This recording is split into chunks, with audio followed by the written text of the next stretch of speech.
is they have a tub of water. I don't know if you've ever seen this demonstration. I wish I had it, but they have a tub of water and a bunch of ping pong balls that obviously they float on water.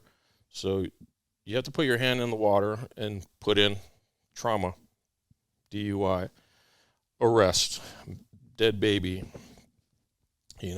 death notification, whatever. And eventually, you can hold down 4 or 5 ping pong balls. Eventually, they just keep popping up. Like, you can't hold it down. And when you look at cumulative trauma, cumulative stress, my brother's death was that ping pong ball that flicked out, and it started flicking others out. And I recognize that because in the field space we work in, like, I got my ass into counseling. I got into grief counseling.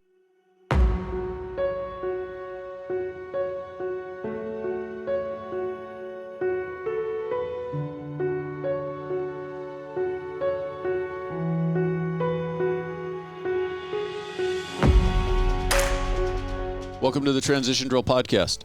I'm your host, Paul Pantiani. I appreciate you taking the time to watch. So let's get into this. You worked for a graphic design company for several years. Are you an artist by trade, or did you have that experience in your background? Actually, I didn't. When I got out of the Army, I decided to go work in the family business. It was a printing industry, lamination, paper lamination. So my dad actually wanted me to get a marketing degree, but as I was learning what we were doing, I grew up in the business. So as I got back and I saw the need for adding printing services and understanding what our customers knew, I actually decided to do study art and go do a graphic design. So I knew what our customers knew. And the long-term plan, long game, was to go back and maybe get a master's, an MBA or something like that.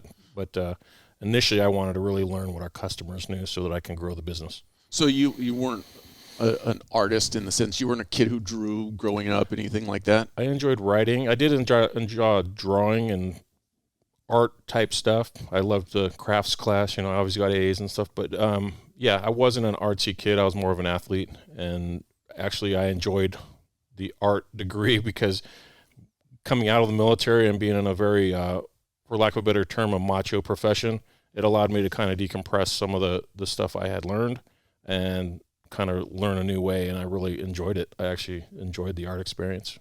So it was kind of an unexpected result from going after a degree for a business reason. Where'd you grow up? I grew up here in Ventura County. Big family? Big extended family. So I grew up in a house with just my dad and my brother. I mean, my dad, my mom, and my brother. And then my sister came along when I was about 14. So my brother was 17 when she was born. I was 14 when she was born. So we, in short order, we moved out before she was 5.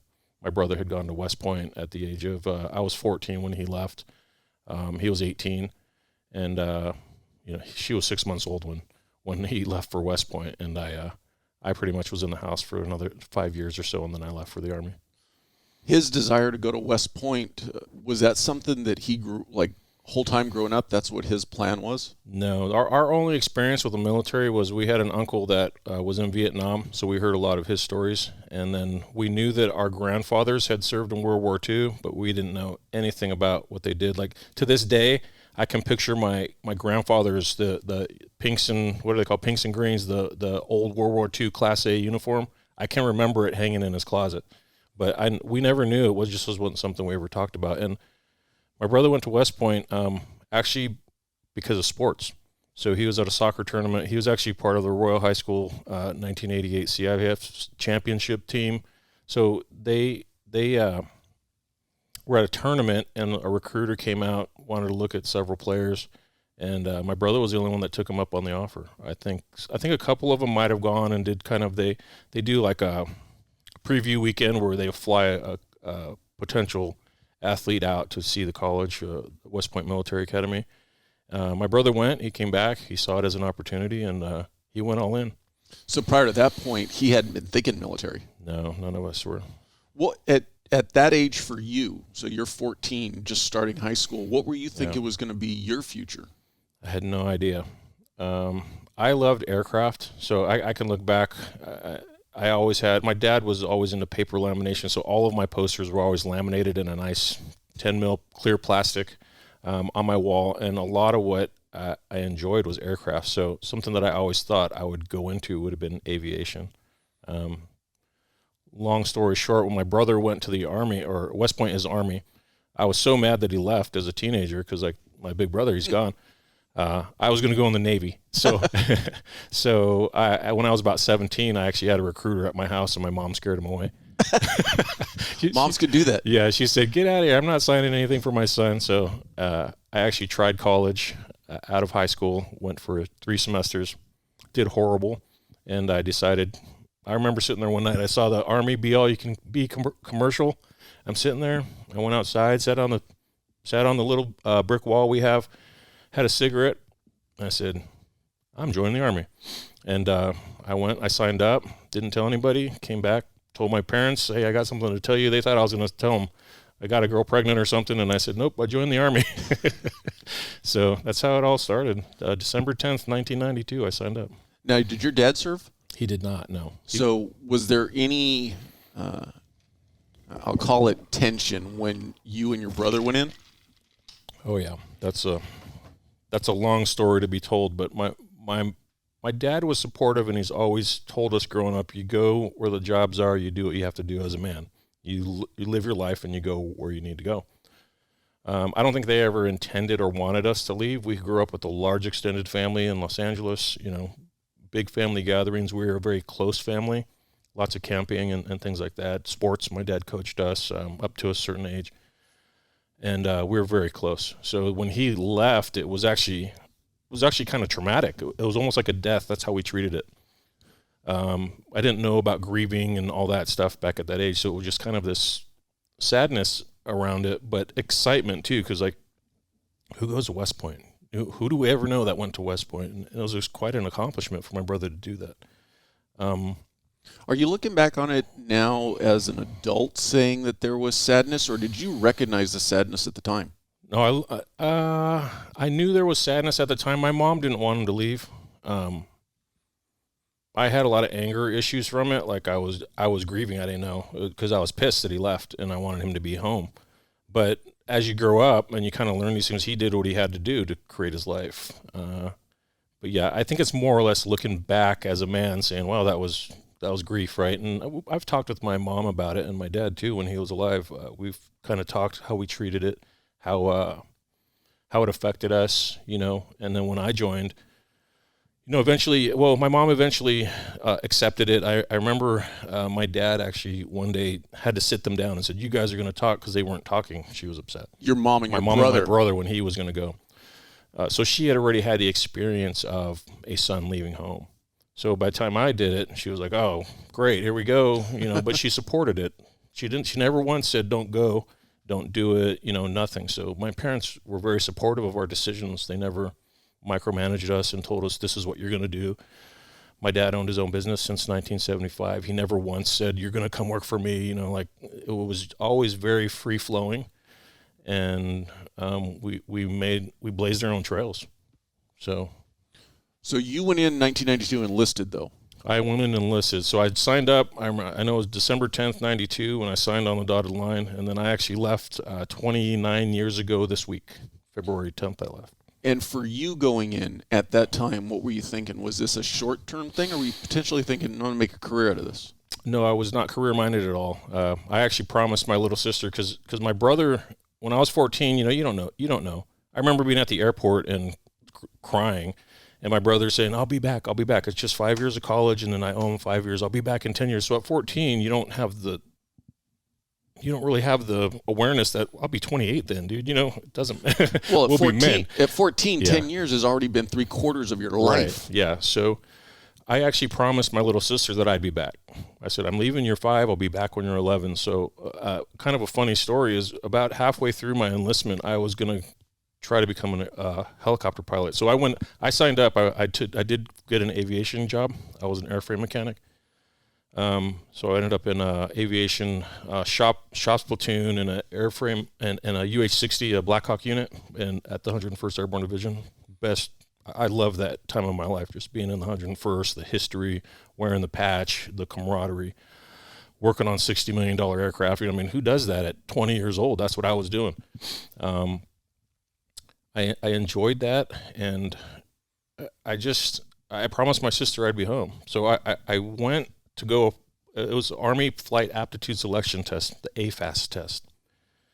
I showed up. I remember distinctly, like, sitting there, I had my pencil in my hand, a little Scantron in front of me, and the lady up there talking and saying, okay, if you pass this test, you're going to go to the next process. You'll go to Warrant Officer School as an E5, which is sergeant pay, and you go to flight school. That's another year and a half, and when you finish that, you owe the Army 6 years. And I probably had 3 or 4 years ago. That's 11 years. I'm like, I'm not doing that. I put my pencil down and I walked out. I just walked out, and I'll never know if I would have been selected for flight school. But it was we have these transitional moments in our lives where we make these decisions, and I lived with it. I knew that day I was not staying in. So any this may sound like a rhetorical question, but any looking back and regretting making that decision? I don't regret it. I'm glad that I followed through on my commitment to come home. My sister was 11, obviously going into the teenagers, so we didn't have the connection we had when she was 5, like the big brother carrying me around. But I followed through on that, and I think that was I'm glad I did that. I think that was the best thing that came out of it. I was just very clear on what I was going to do. I signed up for 6 years.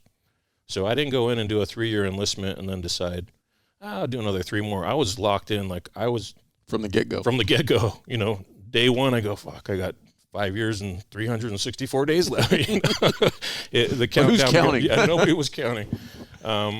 So yeah, but I enjoyed it. I made sergeant in 3 years. I excelled. I thrived in the military. Pull that mic up just a little bit. Yeah. I thrived in the environment. I love the structure, the clarity of the goals. Like, if you wanted to do this, you went to this school. If you wanted to promote, you did these things. And if you were fast and strong and smart, you eventually promoted. So I promoted to sergeant in 3 years. I met my wife while I was in the 101st Airborne Division. We met in the chow hall. She was a cook in my chow hall. I took a whole unit going away for her to see me because I had a broken hand. I stayed back. I didn't go with them on their field assignment. I just loved it. It was just such a great time of my life. And we went to Korea. We did Korea for 2 years together. We got married just before going to Korea and came back. I did a year at Fort Hood, Texas, and I actually ended up getting a school drop. They allowed me to get out about 45 days early because, ironically, because of my separation date, it was February 10th, 1999. My unit was going to Bosnia, and they said anybody getting out before February 12th, 1999 is not going. And I was just like, you guys are going to leave me back here? You know what I mean? So I looked into my options, and I applied for college, and there was a program that they had that you can get basically you could shave some time off of your enlistment to go to college if you were approved to go to school. So I applied for college, came back here, went to Moore Park College, and started my post-military life. Did your wife discharge at the same time? No, she discharged from the military while we're in Korea. So we had our first son in Korea, and she was initially going to stay in after our son was born. But as the story goes, there was nobody to watch our kid, and we weren't going to leave our kid with a stranger in a foreign country to watch our child, Right. Just the thought of the kid just disappearing. So she separated from service in April of 97. So you came out, you went back to college. What were you thinking was going to be your future? This is a funny part. I actually got out of the Army, and I remember driving away, kind of the just a classic duty station in the rear view. I'm not looking back. I was never going to wear a uniform again. I was going to grow a ponytail, and I was going to start smoking weed. Good goals, right? I never smoked weed before that as a habit, but it was just kind of this funny thing that I would say, I'm never wearing a uniform. I'm just going to grow a ponytail and start smoking pot. And I think those are the first 3 lists of what not to do if you want another government or official job. Right. So I didn't do any of those things. I went home. I didn't start smoking weed, for the record. I never grew a ponytail. And then after 9/11 happened, I could not sit behind a computer anymore and honestly, like, argue with someone over the correct shade of blue. this is not the correct blue. I'm like, that's the printing industry, marketing, it's very visual oriented, concepts, like getting your idea from your mind for me to create it on paper. Man, when I knew that, so my brother was still active duty Army.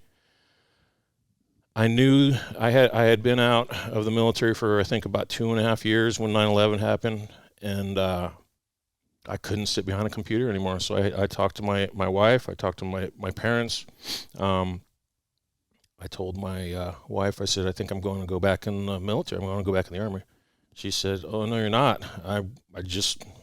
You're not going to do that. I won't be here if you do. It's just too rough of a lifestyle. So I kind of gave that a try. I kind of gave that a try to start thinking, oh, go military. I had a buddy who's a cop. He was a reserve deputy sheriff at the time. And then he went full time as a sworn Ventura County Sheriff's deputy. And we started talking, and I said, hey, you think that's something I could do? So I tell people, this job found me. It wasn't something like, growing up, we would play Punch and John, right? I was always Punch. We'd ride our bikes around, and I was Punch, and my buddies were John. So why couldn't you be John? I just couldn't. Didn't have the blonde hair. No. Yeah. So that was. I lost my train of thought. So, what was the question again? I lost my train of thought. You basically talked about how law enforcement kind of found you. Yeah. So law enforcement found me. I started looking into it. I talked to my buddy. I said, "Do you think it's something I can do?" And we started talking. He goes, "Yeah, go." He said, "Go for it, man. Give it a shot." And I told my wife, "Hey, I think I want to be a cop." She didn't say hell no. She said, "No, oh F no, I'm not going to be married to a cop," because she knows that's a rugged lifestyle too. So I don't know how much time passed. I want to say maybe 6 months or so. So we're now into 2002, well into 2002. And one day she just says, you know what, if you want to do that, go for it. I think I was applying the next day. And so from about the end of 2002 to early 2004 is when I was trying to get hired on. I applied at several different agencies. You know how it goes. Got real good close looks from several local agencies, but then there were budget issues. So come back around 2004. I got a job offer again from Ventura County Sheriff's, and a few days before we were supposed to sign the paperwork, they lost the budget for us again. So someone from the Ventura called somebody in Santa Barbara and said, hey, we got 14 guys. We're not going to take them. We just lost the budget for their positions. Do you want to look at them? And from those backgrounds, they took 8 of us. And I started my career with Santa Barbara County Sheriff's Department. And so you're coming up on almost 20 years now. Then. Yeah, I'm in my 19th year, so 18 years completed just about, and I'm working into my 19th year. Now, your brother at this time, was he supportive of you not going back in, or was he kind of, I guess my point is, was he saying, yeah, you should come back into the military, or he's saying, no, stay home? He and I had a unique relationship in that we always had the brotherly connection. We had a soccer, like an athlete connection. And then we had the military connection. So for me, I look back in time, I didn't even know what the hell he did in the Army. He was a Signal Corps officer, but I didn't know what he did. He's my brother. He's an Army officer. This is cool. It's just bitching. I was in the Army. I was in aviation, and I was a sergeant. And when I got out, that's bitching. I had a fun career. Did you ever get the opportunity to be stationed with him? No, I wish we did. I really wish we did. I thought that would have been really cool. The closest we were ever together was when I was in training. No, when I was at Fort Campbell, which is at the Kentucky-Tennessee border, and he was in Georgia. I drove down once to visit him, but that was like an 8-hour drive, so it wasn't real close. Right. But he never one way or another said anything. If I would have went back in, he would have been, "That's cool, man. Good luck. Go to." He was always encouraging me to go to officer candidate school. When I was in basic training, I was actually recommended for West Point by my company commander. They sent a letter of recommendation to West Point without even telling me.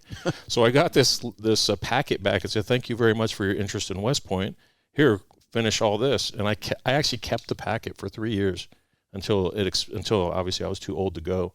It just wasn't my thing, So my brother never pressured me one way or the other. Once I went into law enforcement, I think he was a little more in awe of me than I was of him. It's almost, the tables almost turned like, wow, you're doing this, And he came home a couple times, and he actually went on a ride along with me once.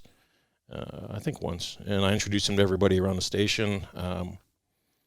We rode along. We dealt with some with dead body calls, some other thing, a stab, whatever it was, a break-in, and I just remember how in awe he was of it. So for me, that was like the pinnacle of my career, to have my older brother, the Army officer, in awe of me. That was incredible. You've experienced quite a bit of trauma in your own life, and that's part of my questioning behind this. Yeah. So you lost your dad to cancer, correct? Yeah. Was it a lengthy battle for him? No. Here's I always kind of say it's the funny part of it, but in December of 2012, my sister had just got a new house, and he was helping them paint and do things that he normally does. He's excellent with his hands and good handiwork. And he had mentioned something about getting winded climbing the ladder, so he'd have to take a lot of breaks. And then coming January and February, I kind of noticed, I actually remember at Christmas time looking at him and kind of seeing that his skin color was a little off. I remember having this passing thought, like, wow, what if this is the last Christmas with him? And come fast forward through March, I actually was working an overtime shift, and I got a call from my wife, who said, your mom just showed up and brought Angelina home. That's our daughter. And said, your dad was sitting on the couch and he was coughing and he passed out. And she said, I just said, well, that's weird. Call 911. That's not right. And he's like, I don't know where they are. They took off. She went to take him to the doctor. But that was when I learned they didn't have medical insurance. So my dad had, his business had survived through the recession of the 90s, the recession of 08, and now he was kind of just trying to get to retirement. So he went to the doctor. They found fluid in his lungs. He thought it was just pneumonia. He ended up, because he didn't have insurance, he kept delaying. So I went to the shop with him on one of my days off, and I was watching him, and I said, something ain't right. He was moving real slow, and I called someone at Ventura County Medical Center. It was a nurse. Her name is Becky. Becky, if you see this, she saved my dad's life. She told me he could be having heart failure. You need to get him in here. So we drove from Van Nuys to the Ventura County Medical Center, because she said, if he's a Ventura County resident, we will not turn him away, because I'm like, he doesn't have insurance.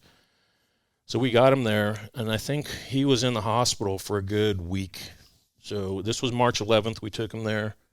I think like March 18th-ish. So 7 days later, we found out one of the lungs, it was cancerous liquid. So then we started that. We started the process. He started chemo. They couldn't find the source of the cancer. So they did a couple series of procedures where they were trying to drain the fluid from his lungs. They put little tubes in his lungs. And June 12th, he died. So it was about 90 days. We were prepared for this long cancer fight. I was on FMLA. I was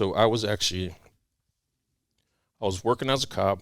I was running his business. I was kind of overseeing the medical. My mom was largely his caregiver, but I was kind of the captain, just making sure and that they had what they needed. I was collecting the checks up at work, running them to their house. Here's your money. I did all of this no charge. I wasn't looking I just wanted my dad to get well. And man, I tell you, I got to the end of that. I used all my vacation time. You know how FMLA works. I could just say I can't come in today, and then they backfill. And I got down to 4 hours, and my dad died. So we buried him on a Saturday. I went back to work on Monday. I had no vacation time. My dad was dead. I can't use FMLA. What do I do? Right. I went back to work, and I had to try to process through that. So it was a life-altering moment, because I was really good on the streets. I was really good at what I did. I was really good at talking to people and just resolving conflict on the streets. I was a SWAT crisis negotiator, so I was good at what I did, but all of a sudden dealing with other people's problems became, I almost couldn't do it. I just was at a point that I had my own shit to deal with. Right. Why don't you guys just figure out how to get along, And I kind of became that guy that had the short fuse, I never did anything that would endanger other people, but in my head, I was just less tolerant of people and what you see on these calls. So yeah, so I could just, that's kind of like my first exposure and awareness to the need for mental wellness. And I know we're going to talk about some of that stuff, but man, that was heavy. You know, I lost my dad, my very first hero, like gone from my life. And, geez, that just changed me. It changed me. And I here's the other part of that is, so the day he died was my first day in major crimes as a robbery homicide detective. The major crimes, it's really crimes against persons. And then we obviously work, major felonies and homicides. But the Thursday prior to him dying, I went in to work as in the detective unit to make up for the Monday that I was going to miss because I had to take him to an appointment. So at that appointment on Monday, I talked to the doctor. I'm like, is this terminal? We have to, and she said, he's not terminal. We're just looking for the cancer, but you should have his affairs in order. So the next day, I was in the detective bay. My dad and mom, they went to the shop. I think it was in the early afternoon, and my wife and my daughter were there. My sister covered kind of the morning shift at the shop. My dad went to the shop, and he freaking died. Were they ever able to determine exactly what type of cancer it was? No, they don't know. I got a call from my wife, and I said, I got to call you later. I'm in the middle of something. She said, no, call me now. I had to call 911. So then I'm driving from Ventura to Van Nuys again now, the opposite drive. It was my kids' last day of school. I had to pick them up, and I found out on the way there that he died. My mom wouldn't tell me. She just kept telling me, just get here. And eventually I talked to my wife, and I said, did my dad die? She said, yeah. So we're already kind of going down a very heavy path, and if you need to take a break, I completely understand. But yeah. I'd like to get into your brother, because your brother was the bigger catalyst for what you're doing now and what we're eventually going to get to talking about. Yeah. He took his own life. Yeah. But you had a significant, let's say, you played a significant role per se in delaying that, because there was a rifle involved, correct? Yeah. So, again, we talked a little bit before about, I want to be careful about too many of the details just for methodology reasons, but he had a close friend who was a carpool buddy who had apparently taken a firearm from him because my brother had confided in him that something had happened. I found this all out after the fact. Right. But he separated, so he retired.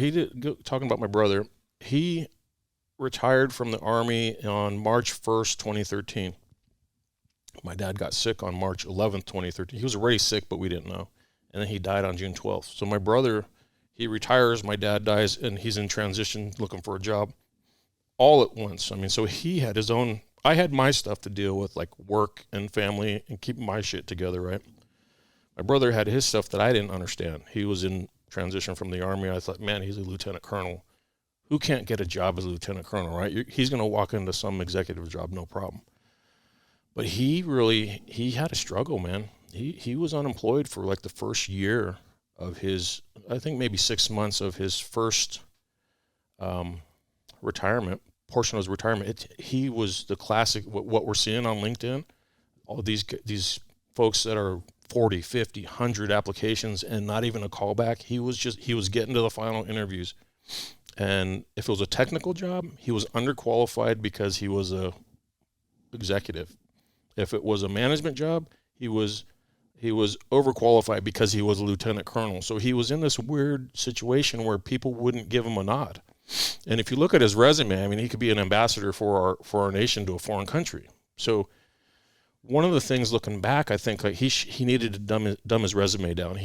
There's certain things that we know now, the benefit of tailor your resume to the position you're looking for. Yeah, tailor it. Absolutely. And his resume was so strong. He had so much experience that it was never, I don't know that it was ever truly tailored. And he used a lot of the services that you and I see on LinkedIn, who I won't mention, but But he tried, man. He tried like hell. And I was actually working one night, and I got a call from his wife, who never calls me because, we just don't have that relationship. And she said, "I need you to talk to your brother." And he got on the phone, and he was up. If anybody else tells me I need to find a job, da da da da da. Dude, I sent my sergeant a message. I said, "I need a break. My brother's kind of in a crisis. I got to talk to him on the phone." And I talked to him for 20 or 30 minutes. He came down, but I didn't realize that was kind of the start of his demise, I guess, if you want to call it, because I didn't realize how critical that was, like that moment. And I think that day, I don't know what he would have done if I hadn't talked to him, but I didn't know at that point that he had ever been suicidal in the past. It never crossed my mind. My family, we're fighters, we're survivors, we're winners. We lose, but in the end, we still win, or we try to. My brother was a track runner, a cross-country runner, state champion soccer. If you saw all the trophies and medals we had from playing sports growing up, it never crossed my mind that he would ever quit, because that's what it felt like to me after he did. Right. Like, he quit on life. He quit on life, dude. You don't do that. You got me. You might have seen my recent post about questioning everything in my life after he did that. But like, all those childhood memories, all that fighting and encouraging and building each other up, and you just left. That was hard. That was really hard to kind of wrap my head around and understand the mental illness part of it. Like, the amount of courage it takes to exert that amount of violence on anyone else, no less yourself. You're a cop. Firearms are it's a very violent tool. Yes. We use it as a defensive weapon, but when it's used in an offensive manner, it's very violent. And to exert that amount of force on yourself or anyone else, it was just so much to grasp. And to your knowledge, did he ever seek any type of counseling? Yeah, I know he did. He went to the VA. He had a master's degree in counseling as well, so he was professionally educated in this field. He went to the VA at some point, I think, and this is where it gets a little gray for me. I don't know the full story, and God bless his family. He left behind his wife and children. He left my mom and all of us behind, but he did seek help. I know he did, because when he left Colorado, so there's some gap I need to fill here for you. That first portion, that 6 months I talked about in 2013, that he was unemployed, that was very stressful for him, obviously. He landed a job. He ended up working in a company in the aerospace industry as a mid-level manager. About 3 weeks before he was going to be vested with the company, we're now 4 years later, so this was 2017, they let him go. So he lost his vestment, he lost his job. So they made a decision to move back to New York, and he had like another 6-month period of unemployment. So now he's retired for 5 years at this point.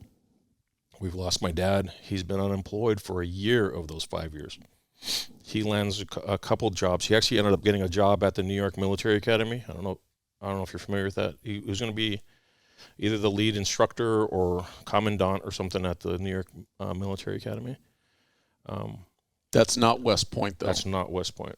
That is more or less a military high school, I believe. Day one, he walked out. That should have been a clue. Like, he called me and I was like, "Dude, what are you doing?" You know what I mean? You don't leave a job until you have a job. You look for a job when you have a job. And we had this talk. I went full brother on him. Like, you don't do that, dude. But I didn't know that this was like a traumatic experience for him. Right. He had an interaction with the people there, the two people that he'd be working with, and they both were kind of, I don't know the specifics. Oil and water. I don't know. Let me just say, something triggered him where he decided, no, I'm not doing this. After relocating all the way across so he went back into unemployment, and dude, he told me later, he said, man, what you said to me really kind of hurt my feelings, kind of thing, And I laid into him a little bit about leaving after my dad had passed too, because he kind of left early. I needed help. I was grieving, and I was trying to figure out what was going to happen with his affairs. But so that's kind of that gap that we needed to fill there.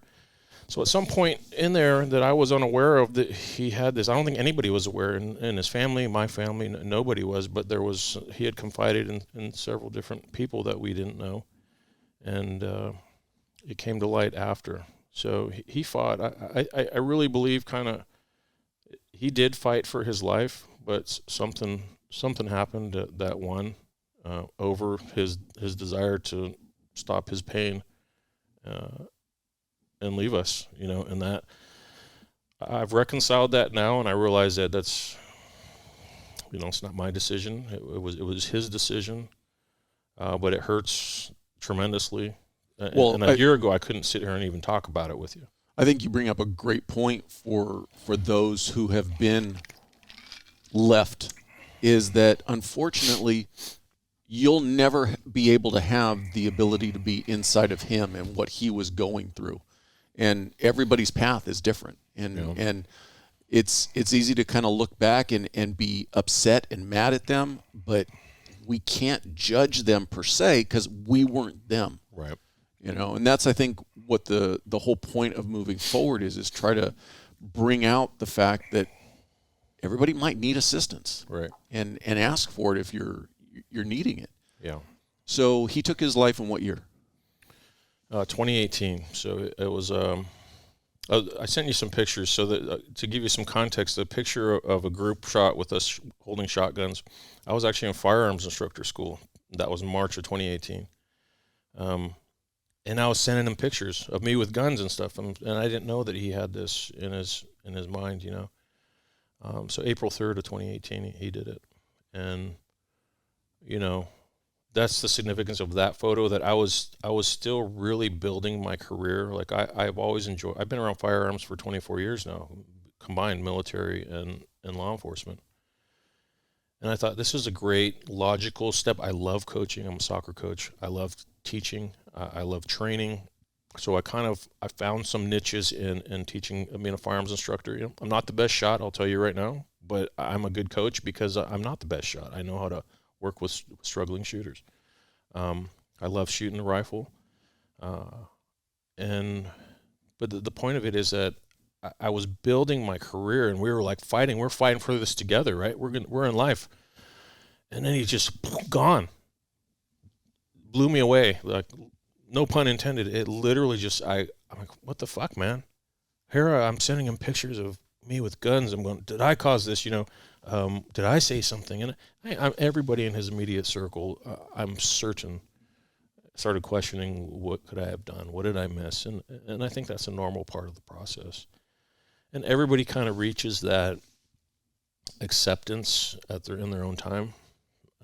I wouldn't say I'm at full acceptance, but I have forgiven him. I've forgiven him because it was his choice, I want to go down two paths. Yeah. Obviously, I want to talk about the Veteran Mentor Project. Yes, we'll get there. And I want to get there. The one question I have for you going through all this, what have you done for your mental health post these two experiences, on top of all the garbage that we see in law enforcement? Yeah. So I recently went to a peer support class. I love this space. I love the space of supporting others and kind of being that empathetic ear and that support. I was not shy about my grief. Everybody knew that this had happened. One of the things they do in the peer support class is they have a tub of water. I don't know if you've ever seen this demonstration. I wish I had it, but they have a tub of water and a bunch of ping pong balls that obviously they float on water. So you have to put your hand in the water and put in trauma, DUI, arrest, dead baby, death notification, whatever. And eventually, you can hold down 4 or 5 ping pong balls. Eventually, they just keep popping up. Like, you can't hold it down. And when you look at cumulative trauma, cumulative stress, my brother's death was that ping pong ball that flicked out, and it started flicking others out. And I recognize that because in the field space we work in, like, I got my ass into counseling. I got into grief counseling. So I surrounded myself with understanding leaders. I had a very good supervisor who lost his brother in the line of duty. He took me under his wing and said, "This sucks, man. I know it sucks, and you know, I'm here for you." My commander at the time, very understanding. I still did my job, but they gave me that space I needed to kind of grieve and work at the same time. So to answer your question, I did a lot of deep work, man. There's a lot of nights crying, a lot of days crying, mornings waking up. But first thing I did was I committed to launching from this. I committed that I'm not just going to get through my grief. I'm going to launch from my grief. I'm going to work so hard at this that I'm going to launch. And that's what we're here now. This is part of my launch. I don't want to be famous. I'm just saying that I want to be healthy. Well, the whole point of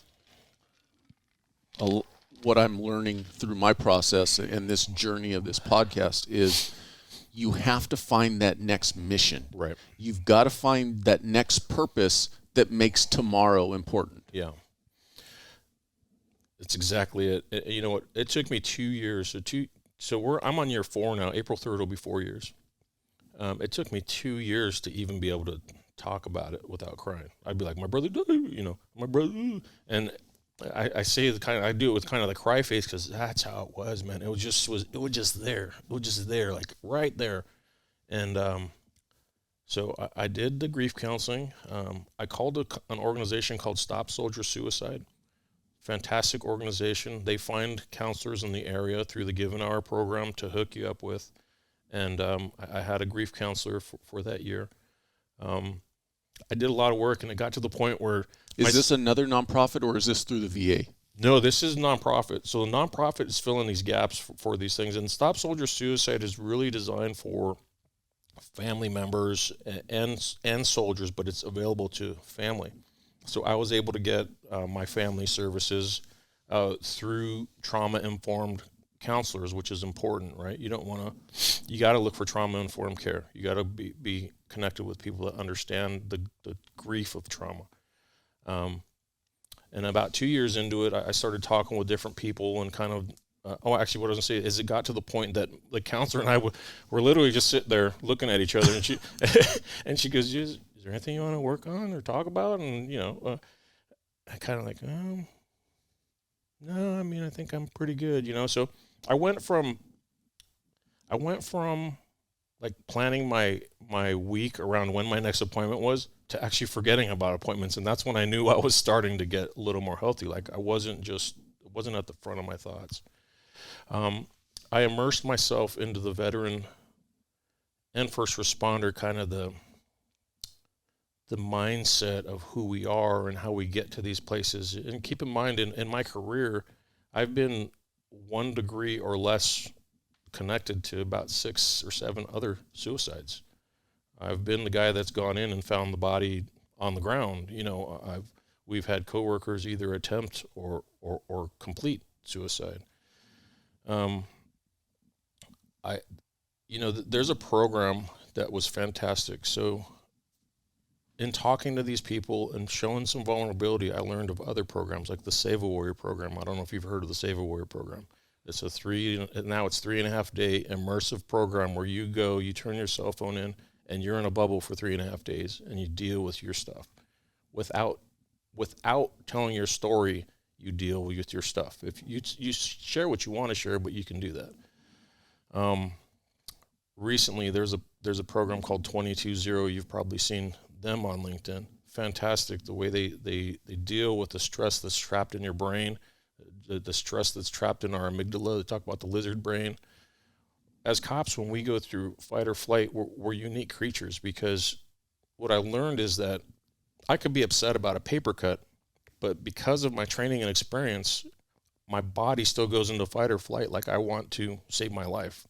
And those are the reactions. Those are like the 0 to 60 reactions you see in people that are suffering from trauma.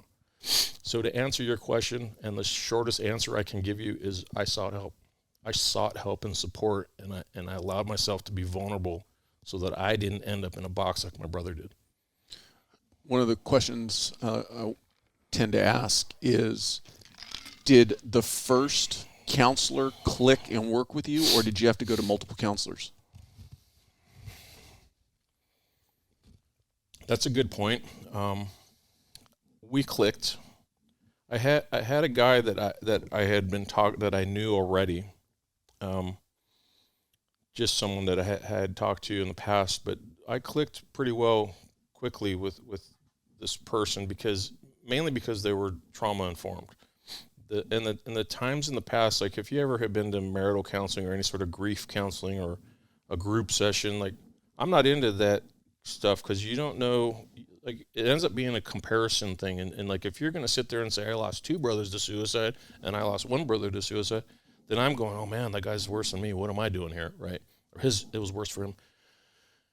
So you got to make sure that you click with them. I think toward the end, we kind of lost the chemistry of the connection, so to speak, but that was because I was no longer kind of dealing with that real deep, just guttural grief that hurts you. It's a physical pain. It's a physical sensation of weight on you that you just kind of carry, and you go through your day, and then when you go home, then you have to be in the reality of your own life.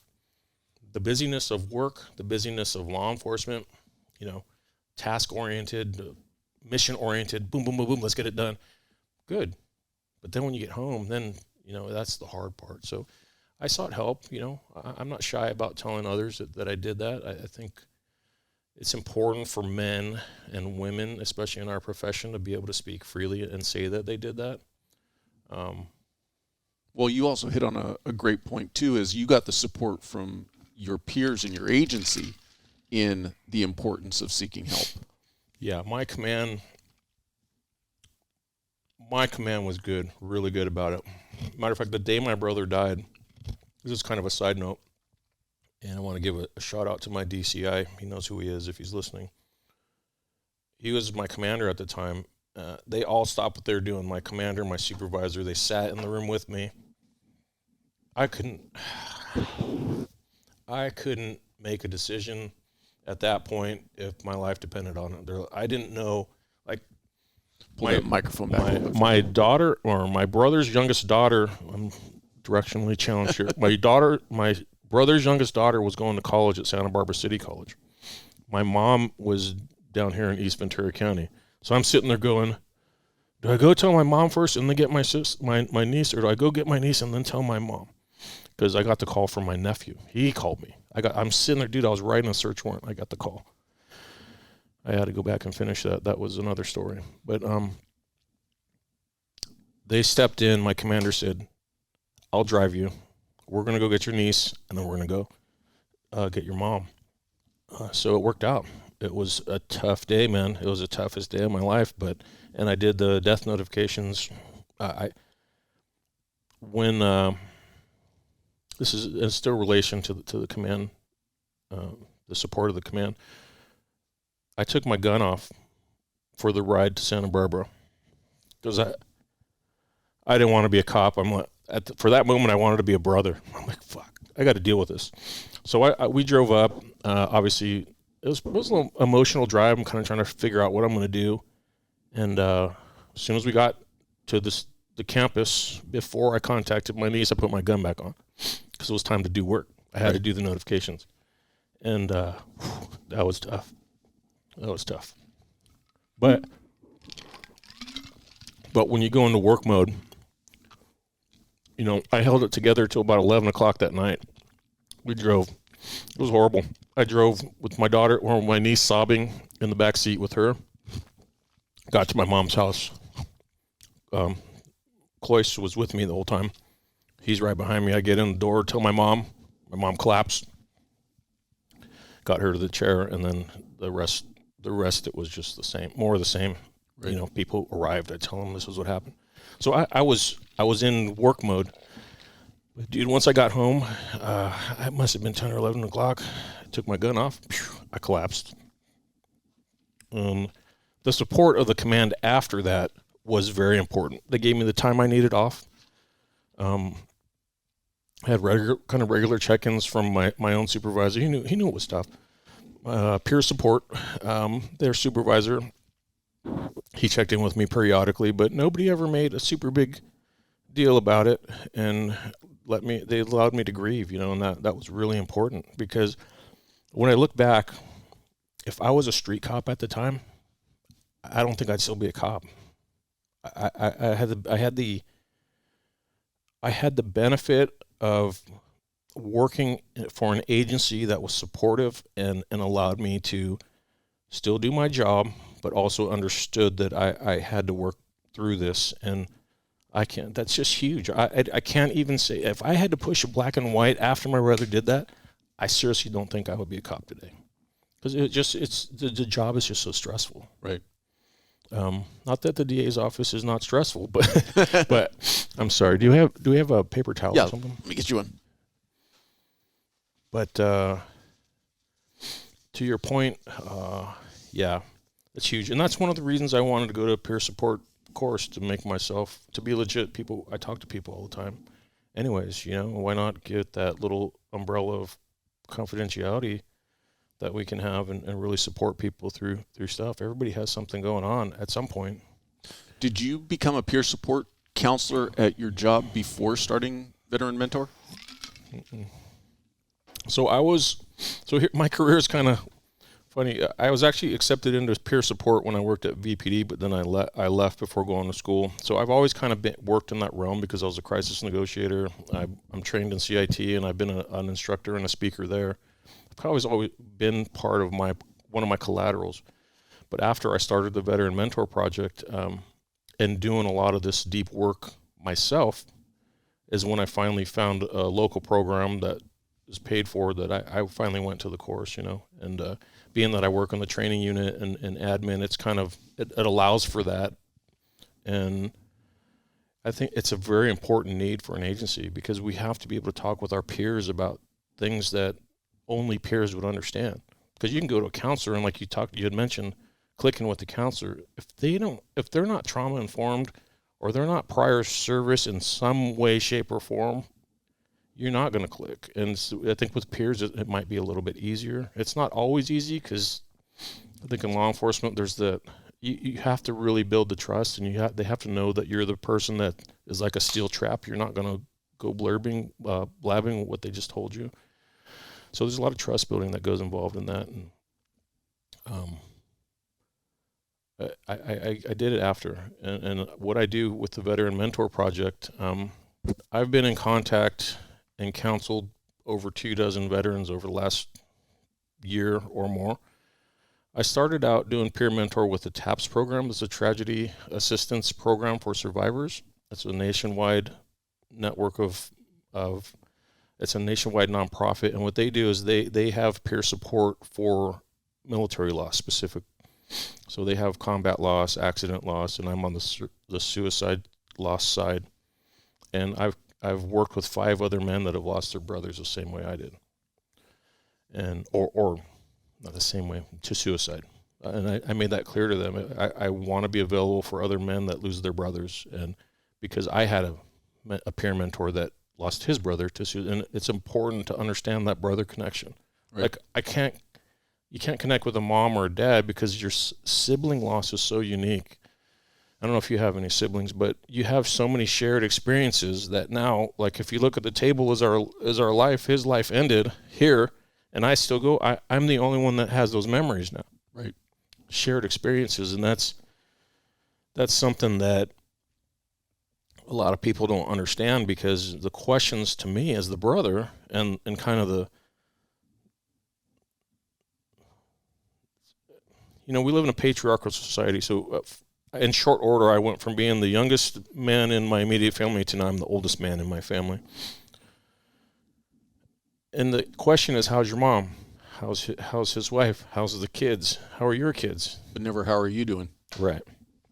And that, I think, that's one of the hard parts, I think. Sorry, I'm getting a little emotional, but I think that's the hardest part about it, that you work to hold it together, you work to do your career, you work to still be likable and welcomed in a lot of different areas of your life, but you're still hurting, and so you may not. My A game is a lot different than it was 10 years ago. My interests are a lot different than what they were 10 years ago. And what I thought I was building toward a career, when I started law enforcement, I'm like, I'm going to be a chief someday, right? It's so different than the military, but yet the same. My goals and aspirations have changed, and I'm okay with that. But going into it, I was promotion-minded, career-minded, and when you start losing people along the way, you start going, what do I invest all this time for? I'm losing time. I want that time back, and I want that time with my kids. And I don't know where my career is going. I don't know where this Veteran Mentor Project path is going to go, but I'm meeting some fantastic people.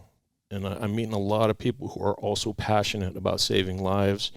And what we want to do with the program, what my vision for the program is to save lives through mentorship. My brother, as a retired lieutenant colonel, he was the last person that I would have thought would have done this, but he was the first person to help you. He's the last person to ask for help as well. So somewhere in between, we have to balance that out and say, yeah, I'm strong and I can help you, but yeah, I don't know everything and I can use some support too. And I think on that side of that, where I was willing to ask for the support, is what has kind of helped keep me going today. The days that I didn't want to get up and go to work, I knew that I was going to be accepted, and I had a supportive command and coworkers. Not everybody knew what happened, so I actually had my first day back at the range after I got back from burying my brother was a very emotional day, because what I had to experience in burying I actually didn't even bury him. He's the only funeral I've been to that I didn't watch the casket go down. I turned around and the casket was still up and I never looked back. This may make sense or not, and kind of a trigger warning for anybody else listening, that I couldn't get out of my mind that was the last sound he heard, right? Sound of gunfire. So I went to the range. I was a new firearms cadre. Psychologically, I didn't really want to be there because I was kind of dreading hearing the gunshots. Right. So I went, I tried to get a little mentally prepared for it. I had a cup of coffee with me, just kind of prepared myself. I scanned the range. I prepared myself and did a little bit of self-talk to say, okay, this is what we're going to do. This is what you got to stay focused on. This is going to happen. And it gave the perception to others that I had just showed up and thought I didn't have to help. They didn't know that I was like in my head that I'm like, fuck, I'm going to hear gunshot here soon. And I had a little bit of a exchange words with someone who thought that I wasn't willing to help. And I had to tell that person, like, did you know my brother just da-da-da-da-da? Oh, I didn't know. And that kind of triggered me. So I said, I got to go. I started crying a little bit. I said, I got to go. I'm going to leave and I'm going to go back to my office. And within 30 minutes of getting back to the office, my commander came in and he says, he got frantic. James, are you okay? Are you okay? I said, yeah, what's going on? He says, somebody told me that you were upset and you left the range. I said, yeah. And I explained to him what happened, just like I told you. I said, it was hard. I'm fine. I just needed to get away from it. He says, oh, okay. That makes sense. And we sat and we talked a little bit, but having that understanding and that compassion from my leaders, that's true leadership, right? That was like, they left the manager hat at the door and they really just allowed me to be James, and Juan was Juan and Ralph was Ralph, and these guys were fantastic. Getting back to the point. So, yeah, that was a rough time in my life. And those are the things that I think as leaders, we can help others. And going back to the Veteran Mentor Project issue is, if we can help reduce a little bit of that transition stress by just having that person they can text or call and say, hey, I got this job interview. And you could be the guy that says, go knock it out of the park. Just be yourself. Don't forget to breathe between questions. You basically play a coach. You're just trying to encourage them to get to the next step, and there's a lot of value in that. So let's take it back just a step. You talked about how you got involved with other support entities like TAPS. What was, and this may sound like a rhetorical question from what we've been talking about, what was the catalyst for you to say, okay, I'm involved in these other things, but I need to start my own organization? Good question. So something that I will tell you and anybody watching, my biggest weakness is maintaining my physical health. So in this grief process, I allowed myself to eat what I want, drink what I want, watch TV that I want. I didn't put that added pressure of I got to get to the gym. I got to go for a run, And I kind of gave myself a timeline for that. So my wife and I started doing some hikes. And in this process, my wife became a yoga instructor. She got a 200-hour certification. She's halfway through a warrior yoga certification, and she's done some other stuff. So we started just talking about wellness and what happened with my brother. I'm like, if I'm doing this mentoring, we can do a wellness program around with your yoga, and we can help with transition services. And I came up with these five pillars. They just come from the sky. Zoop, zoop. I go, hey, we'll focus on mental wellness, physical wellness, financial wellness, relationship wellness, and career wellness. And we'll get those 5 things. And I have this layout of the questions that we ask if someone, as we do an intake, or I just kind of know what to ask. If you can balance those 5 things, like with my own brother, I can think back like the financial part. Okay, what if we had someone that they could talk to about their finances and get them under control? Or I've already referred people out to other organizations that will give you money if you can't pay your bills. They will grant you money. If you could get a $2,000 check because you're behind on bills, how much stress would that relieve for someone, right?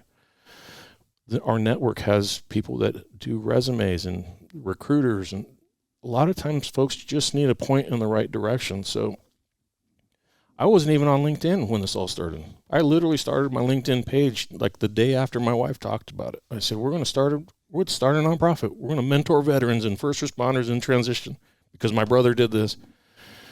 And, dude, I've been through 5 complete police backgrounds. I've sat on oral boards. I've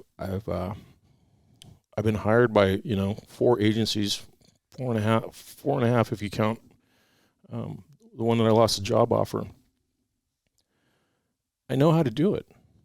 I'm not omniscient. I don't know if the word omniscient. Like I'm not I'm not all knowing, but I have the wherewithal to point people in the right direction. I'm resourceful, and we can build a program based on these experiences from what we've learned from death by suicide.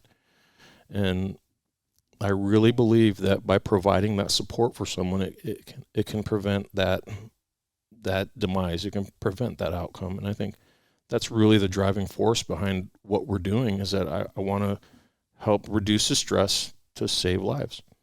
And that's how I got to this point. And my wife and I are co-founders for the organization. I put a board together. I consulted with a man who he helps people start nonprofits. I have a 6-member board. Can I pause you right? Yes. So I think that you hit on something that I think is very important. You talk about, you came up with the idea, and I would imagine there's a lot of us out there who can come up with the idea for something, whatever it is. Right. But you just talked about where you spoke with a gentleman who helps get nonprofits going. Yeah. How did you find that resource? A friend. So I have a friend who is a realtor and a mortgage broker for years and years, and he's been very successful throughout his life. And he says, James, I got a guy who helped us start our nonprofit, Nurses and Angels International. Last year we went, not last year, when the pandemic hit, we actually raised money to take 5,000 pounds of dry goods and water to the Navajo Nation in Utah. We had a connection and a friend, and I went with Nurses and Angels International. I went as an independent because I didn't have my nonprofit yet, and we hooked up with 2 more nonprofits over in Utah, and we delivered these goods just on an idea. So starting the nonprofit for me, I think I've always been kind of business oriented. I have a lot of ideas. Anybody who's worked with me, like, James with another idea. I'm constantly like looking for ways to be more efficient and do things. And the very first thing is to take action. So I started doing the research. I said, how do I do this? How do we build that? I looked up LegalZoom. How do you start a nonprofit? Brought my debit card out, put the name in, started the nonprofit. Half the battle is just starting. Right. I cut you off, but you were going into the fact that you actually set up a board for your nonprofit. Yeah. So I joined LinkedIn. I've stayed away from social media largely because of our job. I was a gang detective, a homicide detective. I don't want people finding me now. I guess if they find me, hi, hope you're doing well. But I started the board, and I joined LinkedIn, and there's a lot of people that have interest in this stuff. And I tell people now there's high interest but low demand. And the reason I say that is because you and I, you're here helping others. You're helping me right now. You're supporting me in my mission. But are you the guy that's going to call me for help if you're in transition? Veterans, cops, firemen, first responders, a lot of us are type A. We want to have the solutions and the answers, so we're more reluctant to ask for the support. So with a high interest, I've learned we kind of have to frame it in the manner that I'm going to help you so that you can also help others, and then you get the buy-in so that they don't feel like they're the victim or that they're so needy, because they're not. The reality is there's a psychological transition they're going through, and they have to do the work to get it done, because I can't do it for them. They got to be willing to do the work. Are you trying to say that type A's don't like to feel like they don't know everything? Exactly what I'm saying. And I'm the same way. So I know this about myself. And I think we do a lot of work to learn how to bite our tongues and not know it all, right? Because we don't. The reality is we don't. Yeah, just starting it up. The board is made up of, I have retired Lieutenant Commander Jennifer Craig. She's way back in Virginia. She's on our board. I have a retired Colonel Dave Abrams. He was one of my brother's classmates. He's in Texas. I have a gentleman named Ralph Garcia. He was an Army aviator. He's in Nashville area. So I have 3 out-of-staters. Actually, I have a 4th out-of-stater. A young man, Quinlan Folkstad. He's in Alaska. He's a medically retired corrections officer. I have a cousin on the board. She's Stella. She's Stella Moreno. She's a Navy mom, and she's our secretary. My buddy Ed, he's the one who referred me, Ed Lopez. He's a pastor and just very money-wise. He's our treasurer. My wife is executive director. I love Espinoza. My buddy Carlos Garcia, we met actually at a training a few years ago, and we hit it off. He's an Army veteran, OIF, Iraq vet, 2-time Iraq war veteran, and he's a federal officer over here, lieutenant. And see, did I get everybody in there? Casey Sutherland, he's a patrol sergeant. I worked with him for a long time. And I don't know if that's all the names. Let me look. I want to make sure and give everybody props. These guys are amazing. Scott Walker, he's Ventura County CIT. He supported me with this idea. Actually, you know what? One of the reasons we started the program was Scott Walker. He works here locally with the county CIT program. He let me know about a grant program that he was making a proposal to. So I said, hey, why don't we do veteran mentoring? And he said, hey, you can put in for the grant too if you want. So that's actually the catalyst. That was like the moment where I said, I'm going to start my own nonprofit after all these discussions with my wife. And I put this presentation together. I applied for the grant, and I was in the top 3 out of all the applicants. I didn't get any money, but another program won the grant, but I was in the top 3 just from that idea I had developed for, a week or 2. And, that was good. Oh, Jared Wilford, he's a local attorney. Sorry, Jared. I worked with him at Ventura PD, and, I got everybody. Sorry, I forgot about Jared there, but, it's just been an amazing process. These people are just so wise, and they bring so much to the table that they're not only giving our organization great legitimacy, I'm learning a ton from them, and I have a group of professionals that I can bounce ideas off and get approvals for certain purchases before I do it. So I'm not just getting off on an emotion, in left field on an emotional purchase. It's like, no, yeah, we can use this, or no, we don't need that, or that's too much. And it's a great group that I'm working with.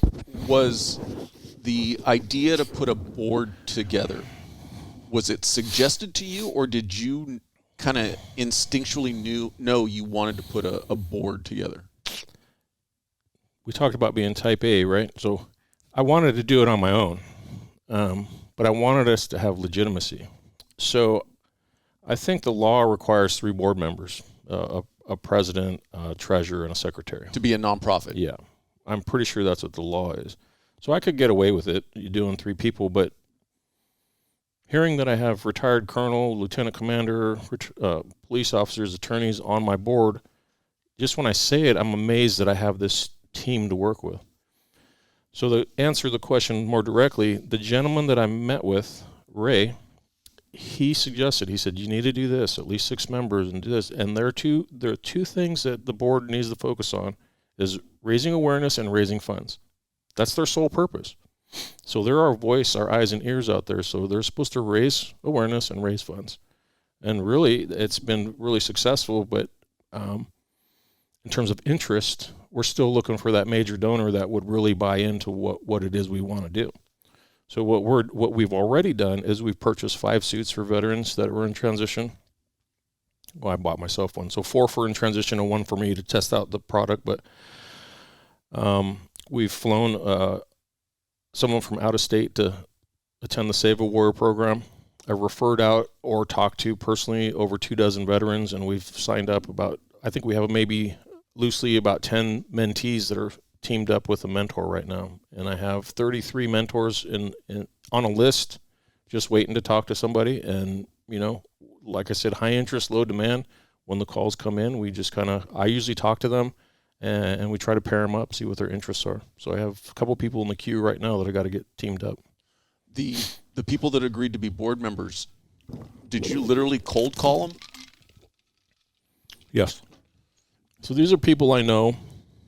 Jared, actually, I forgot about this little detail. Jared and I talked outside the courthouse one day. He was on his way in and I was on my way out. And I told him about what I was working on and had an idea to do. And he actually said, dude, go for it. There's such a need for that. You got my back. I got your back, Little did he know that I was going to call him and ask him to be on the board. But once I launched the idea and I started the nonprofit and we had our California Nonprofit Corporation number, and this is it. I'm hitting submit and paying. I started making those calls, and I just looked at my closest trusted work contacts, professionals that I also consider friends. They know my story. They know my family story. They know what happened with my brother. A lot of them have all experienced something similar in their own profession, losing coworkers, clients, and whatnot. Yes, one by one, it was a yes, a yes, a yes. And it's quite an honor when I look at it. Number one, the people that I know and I have direct contact with, it's an honor for them to team up with me. One of the guys said, if you're doing it, I'm on board. It's James Espinoza, right? I'm like, wow, that's cool. That's really cool. I know my flaws. I know my doubts. But, if he thinks of me in that high regard, maybe I'm onto something here. But to have 2 of my brother's classmates on the board from West Point, Ralph Garcia and Dave Abrams, retired colonel, like combat infantry colonel, on my board, it's phenomenal. To have them say yes is just amazing, and I'm very proud of the effort we've made and the decisions they've helped me make. We're building the program. I will never say it's just like you are. I am a lifelong learner. Our program will be a lifelong learning program, and we'll learn from our mistakes. We'll kind of build up our successes. We've been in contact with so many great people. Our main marketing point as we develop this program is a focus on career professional wellness with those 5 tenets, those 5 pillars to guide us, so that when we talk to someone, they can have it in their head, oh yeah, my relationships are kind of suffering right now, Well, how do we fix that? How do we get you into a program? Is it substance abuse? Is it trauma? Is it just, maybe some underlying mental illness that you're unaware of? I don't want to be a crisis team. There's plenty of those out there. I've done plenty of that in my career. But we have had those crisis events where, as an example, and I'll kind of end with this short story, that I have a connection to a nonprofit, Less Than 22, a friend named Luis out in Florida. He contacted me about getting someone resources. We ended up contacting someone in Washington, D.C. to contact someone in Virginia to get to help to a veteran in Tennessee.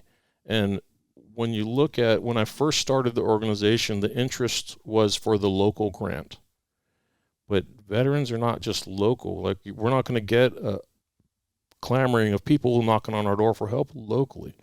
When you look at the nationwide network that we have,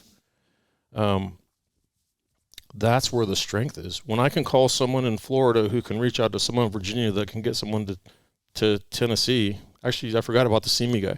There's a guy with 22 till none who called someone in Virginia to get to the veteran in Tennessee. And it's amazing. That wouldn't happen if we just tried to focus on local veterans. Right. Looking back from its inception to today, if you could make any changes, or what mistakes did you see that somebody looking to start a nonprofit shouldn't make or try to avoid making? Yeah. So I told my wife last night, I said, yeah, it was last night. I said, why did you let me start a nonprofit? So make sure you're all in if you do it, number one.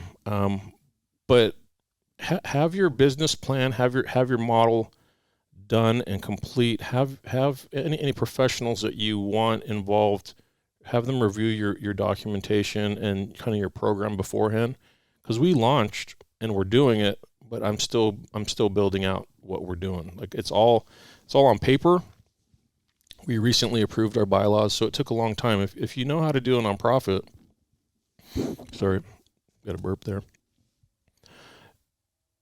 You got to understand, you got to have bylaws, you got to have policies, you got to have insurance, because if we send someone out and they might sue it, understand how the business part of it works. Like, a lot of people that start nonprofits, we are well-intended, but there truly is a business side of it that you have to understand. And if you're the emotion and the passion behind the program, you got to have that supporting cast to keep your emotions in check and to keep your legal issues in check, keep your finances in check. So really build out that model before you launch.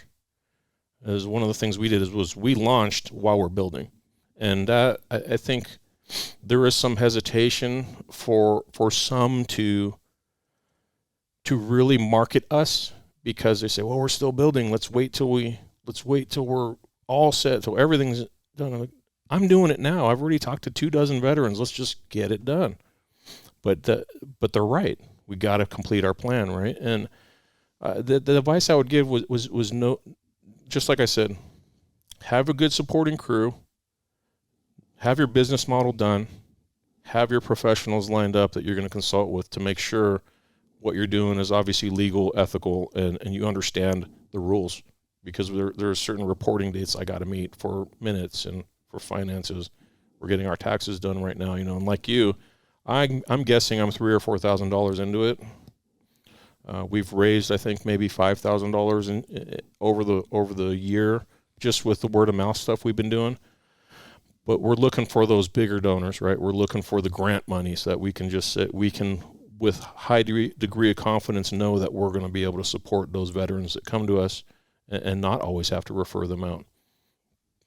Right now, that's working for us, and just having that go-to person, me or another mentor, it pays dividends for them. And besides money, how else can people help your organization?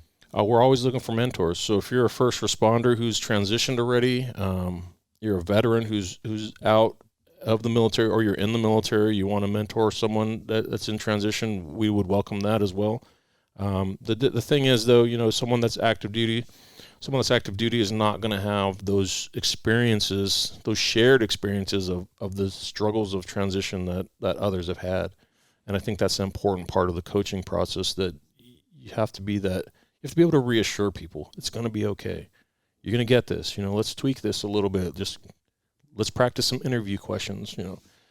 Talk about box breathing. You know what box breathing is, just up 4 seconds, across 4, inhale, exhale, and repeat that through. You give them a visual to what they're doing to reduce the stress and anxiety of the interview process.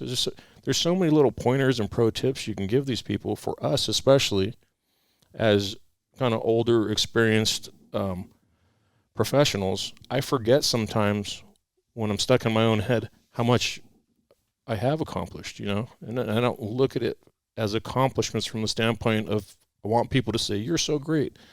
I just look at it from the standpoint of, wow, I do have all that experience. How did that happen? I'm on 29 years ago this week, I left for basic training. How did that happen? I was the young guy climbing at one point. Right. So I want to pay it forward.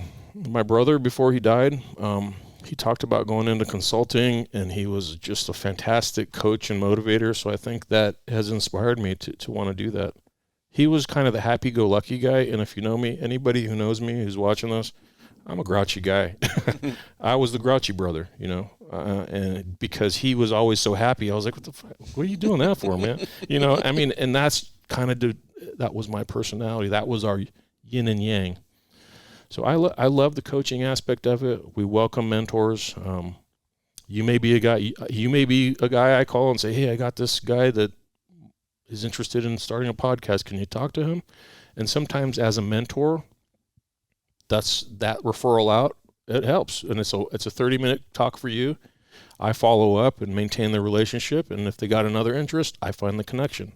And that's an exciting part of it. I recently mentored a young man, Josh, keep kicking butt out there. He got hired by the U.S. Secret Service, American Corporate Partners. They're a mentor service that's online, and they are well advanced past where we are. I didn't even know they existed, so I started doing this. I didn't know they existed, so I signed up with them. Another board member signed up with them. My first mentee, fantastic young man out of the Air Force. He wasn't supposed to separate from service till July of this year. He ended up getting out in November, December, and was hired because of his willingness to put the work in. He started applying, got hired on by the U.S. Secret Service. I mean, the guy's going to do great things out there. One of the things I'd like to circle back around, what are you doing for yourself today? How are you keeping yourself on your mental health path? Is working with the veterans and being that mentor enough for you? It's very cathartic for me to help and to work with them. I will say, as I mentioned this, I just recently got a part-time adjunct professor job at Ventura College teaching. That's not going to take up any of your time at all. Trust me. Yeah, I'm excited about it. I mean, this is a space I love to work in, is that teaching side of my life. So that gets to the point where, yeah, when I start looking at the tasks that I've taken on, it gets to be overwhelming. And I don't know that I can actually answer your question right now. It's really trying to stay connected, trying to get back into the gym and do things that are physical, still showing my vulnerability and being out there, talking, speaking, mentoring. That's all very cathartic for me. So I finished with the grief counseling. It's not something I feel I need anymore. And I think I fail a lot with my moods and my maybe where I should be. But at the same time, sometimes just getting up and having a day doesn't have to be good or bad. That's a success, right? Because there's so many people that you've lost people too. I've lost people. There's so many people that aren't here to breathe the air and see the sun and feel the breeze on their face, that sometimes just having that day is enough, and reminding myself that I have a beautiful family. I have a great job. I'm relatively successful, although I don't have a lot of free time right now. What I'm doing with all the things that I have to do, I'm slowly shaving that down. And quite honestly, I'm looking for that next thing that would be my go-to for my own mental wellness. I don't have it. I lost it. I was a soccer coach for a long time. Actually, I'm also a volunteer soccer coach at a local high school, but I haven't made it out there in 3 years because my brother and my dad and I, we had such a strong connection to the soccer field. I can't even go out there. That was fun for me. I was out there coaching young men and young women in sports. And I think you know as well as I do that sports is more than just a game. You're teaching life lessons during the coaching process. So quite honestly, I'm looking for the next thing for myself and getting through a day and being successful on my investigations, being successful in teaching, and being successful with mentoring for me right now. That's very cathartic and fulfilling. Well, please keep looking for that. Me to you. Please keep always looking for that. How can people get a hold of you? Well, you can get a hold of me through the website. It's www.thevmpi, the Veteran Mentor Project Incorporated, thevmpi.org. I can, you can message me. I'm on LinkedIn. If you want to contact me on LinkedIn, I've got my real name on there. You can always reach out to me once you see the podcast or you hear the podcast. Feel free to message me or reach out to Paul and find out how to get in contact with me. But the website that I run does go directly to me. I check all those emails personally, and there's a contact button on there. I will put the website link and your LinkedIn link in the notes for the podcast so people can get a hold of you that way. Yeah, that's perfect. I think that's great. We've gone so I don't have an office, so right now I'm just really using my personal phone to make the contacts, and there is a vetting process that we go through because we still have to screen the people we talk to and kind of at least verify. I don't ask to see people's DD-214 or their police ID, but if we get into a trusting relationship and we're going to sign you up, then we'll do some vetting and just make sure that we're going to connect you with a mentor, or if you're a mentor, that we're going to connect someone to you that is legitimate, that they're not going to be just trying to get attention or not be a veteran. How bad would that to spend a year with someone who's lying about their status and, really, which would amount to stolen valor. So contacting me through social media is probably the best method. Well, I appreciate your time, and I wish you the best of luck going forward. I appreciate it. This opportunity, like I said, to tell this story, to tell my brother's story, it haunts me because, and I'll leave you with this. If you know someone or you love someone who is kind of projecting these end-of-life thoughts, where they want to be buried, my brother, I can look in hindsight, and he was telling me where he wanted to be buried, that I was going to tell his story. That's the one thing that haunts me. He kept saying, "You're going to tell my story, bro. You're going to tell my story." And I'm like, what the heck are you talking about, dude? He said, "Oh, no, later, years from now, we're still going to have beers on the beach and with our veteran jackets on and have Coronas on the beach. But you're going to tell my story, bro, just like you did for Dad, because I did my dad's eulogy. And little did I know, within months, I would be flying to New York to go to his funeral, and really that projecting those things about preparing finances, giving away. One thing that happened about a year before he passed is he gave me a tie, like a gold tie. It's not a tie pin, but it was like a gold chain thing. You hook it on your button and it goes around the tie. And I was so creepy to me, and I actually got emotional. I'm like, "What do you give me this for? Were you going somewhere?" It's like, "Oh, no, this is something we can have as an heirloom. Dad gave it to me. I'm giving it to you. We can pass it to the boys." That was May of 2017. And then April of 2018, that's when he ended his life. So just pay attention to those projected thoughts that if they sound like they're planning, just really dig into it. Ask the hard questions. Are you going to kill yourself? Do you have thoughts of suicide? That's something I didn't do. I said, what are you talking about? You're not going to hurt yourself, are you?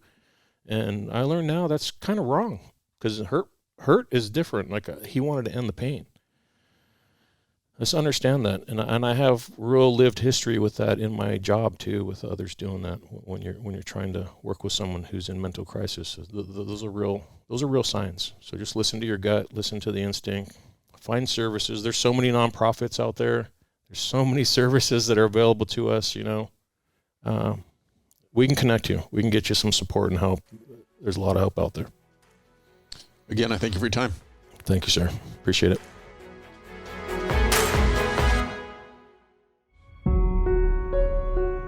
I appreciate you watching. But before you go, if you like the video, please hit that subscribe button. Also, any comments are appreciated. Thank you.